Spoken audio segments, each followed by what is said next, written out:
এখানে ৩ রকম শুটকি নিয়েছি, বুঝে নিবা কি কি শুটকি নিয়েছি। ওটা চাপা পুঁটি শুটকি নিয়েছি, আর এটা কি শুটকি বলতে পারি না।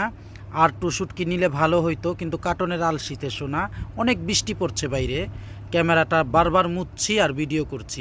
এখানে নিয়েছি রসুন বাটা, পেঁয়াজ, কাঁচামরিচ, একটু লবণ দিয়ে দিব, মনের মতো ভাজবা এটাকে। তারপর শুটকি দিয়ে দিব। এই দেখো ভাজতে ভাজতে কিন্তু আমি পুরা লাগায় ফেলাইছি, বুঝে নিবা কত কষাইছি মশলাটা। আর হলুদ ফাঁকি আর মরিচ ফাঁকি দিয়ে দিব এখন। দেখো অনেক কষিয়েছি, কোনো কাঁচা গন্ধ নাই। হ্যাঁ, সবসময় এই রান্নাটা তেল কমায় রান্নার চেষ্টা করবা, তাহলে মজা লাগবে। খাইলেই বুঝবা এই রান্নাটা কত মজা, না খাইলে বুঝবা না। ফালায় দিও না একবারে রান্নাটা, একবারে ফালায় দিও না, অনেক কিন্তু মজা হয়েছে। কচুর গাঁঠি দিয়েছি আর পুঁই শাক দিয়েছি ফ্রেশ তাজা।